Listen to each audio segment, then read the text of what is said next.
Bonsoir, je suis Clara Ngontamak. Moi, c'est Karine Signé, patiente drépanocytaire de 26 ans. Oui, je suis très, très, très honorée de vous recevoir, de vous voir aujourd'hui. Donc, bonsoir à tous. On va entrer un peu dans ton quotidien. D'accord.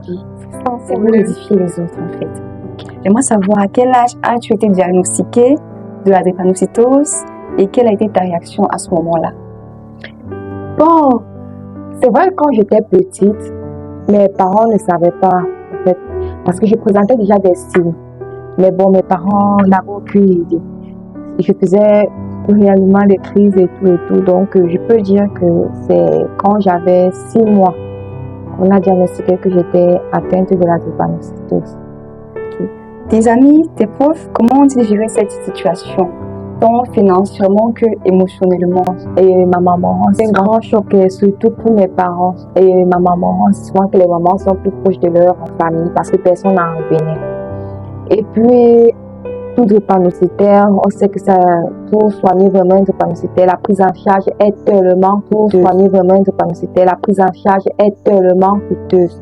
Donc, mon quotidien n'est pas facile. Quand je fais vraiment les crises, on parle en centaines de... Je suis vraiment désolée. J'aimerais savoir également à quel point est-ce que tes relations ont été impactées, que ce soit en amitié, dans ton entourage, en fait. On aimerait savoir à quel point la drépanocytose a impacté dans ta vie. Bon, déjà dans ma famille, il n'y a pas eu de soucis. Mes proches, ils m'ont accepté déjà et ils m'aiment en fait pour ce que je suis. Maintenant, c'est au niveau de mes amis.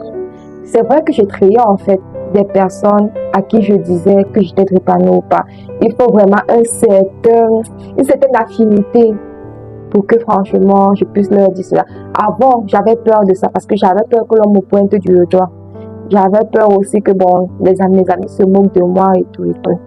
Donc, je triais d'abord mes personnes, côté amis. Et quand je vois que vraiment tu as de l'affection pour moi, j'annonçais. Ou quand je faisais une de mes crises, j'appelais que bon, voilà, tu viens voir. C'est plus mieux de voir en fait que d'entendre seulement parler.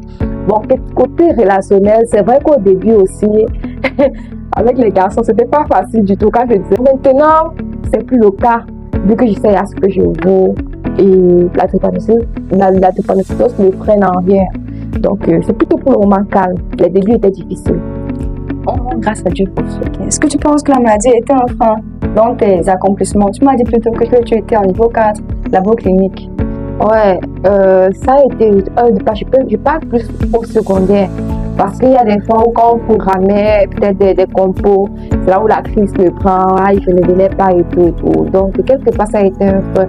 Mais j'ai su prendre, en fait, ce frein-là, en fait, pour faire ma force.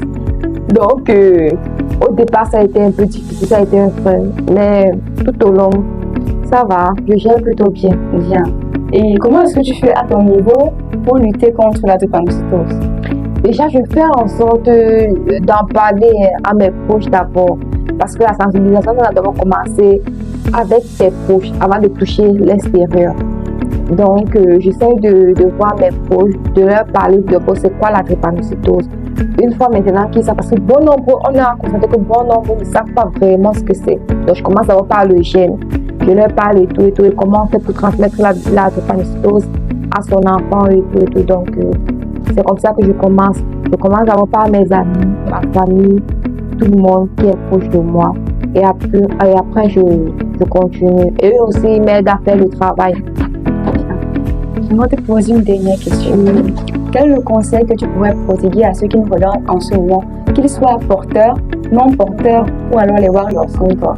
Bon, à ceux d'abord qui sont non porteurs de la maladie, la drépanocytose, franchement, elle existe.